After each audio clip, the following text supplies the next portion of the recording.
ఆంధ్రాలో 2 logistic parks కొత్తగా పెట్టబోతున్నారట. రాష్ట్రంలో కొత్తగా 2 బహుళ నమూనా లాజిస్టిక్ పార్కులు ఎంఎంఎల్పి ఏర్పాటు కాబోతున్నాయి. వాటి ఏర్పాటు కోసం పొట్టి శ్రీరాములు, నెల్లూరు, కృష్ణా జిల్లాల్లో 10,000 ఎకరాలను ఏపీఐఏసీ గుర్తించింది. రాష్ట్రానికి ఉన్న 1,054 కిలోమీటర్ల తీర ప్రాంతాన్ని పోర్టు ఆధారిత ప్రాజెక్టుల అభివృద్ధికి ప్రభుత్వం నిర్ణయించింది.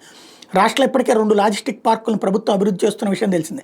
లాజిస్టిక్ హబ్గా రాష్ట్రాన్ని తీర్చిదిద్దడం ద్వారా చౌకగా సరుకు రవాణా సేవలు అందుబాటులోకి రాబోతాయి. దీనివల్ల ధరల విషయంలో ప్రపంచ మార్కెట్తో పోటీపడే అవకాశం ఉంటుందని అధికారులు చెబుతున్నారు. పార్కుల అభివృద్ధికి అవసరమైన భూముల్ని నిర్దేశిత వ్యవధిలో ప్రభుత్వం సమకూర్చబోతోంది. రోడ్డు, రైలు రవాణా సదుపాయం అందుబాటులో ఉండేలా ఈ పార్కుల్ని అభివృద్ధి చేయబోతుంది. ఇప్పటికే సత్యసాయి, అనకాపల్లి జిల్లాలో 2 పార్కుల్ని 1664 కోట్లతో ప్రభుత్వం అభివృద్ధి చేస్తుంది. నెల్లూరులో లాజిస్టిక్ పార్క్ ఏర్పాటుకు 350 ఎకరాలను అధికారులు గుర్తించారు. డిపిఆర్ని అధికారులు ఇప్పటికే సిద్ధం చేశారు. వాటి కేంద్ర ప్రభుత్వ పరిశీలనకు పంపారు. కృష్ణా జిల్లాలో 9,650 ఎకరాల్లో ఎంఎంఎల్పి అభివృద్ధికి ప్రతిపాదించారు. దీనికి కనెక్టింగ్, ప్లానింగ్, ఇంటర్ ఏజెన్సీ సమన్వయం కోసం ప్రతిపాదనలు రూపొందిస్తున్నారు.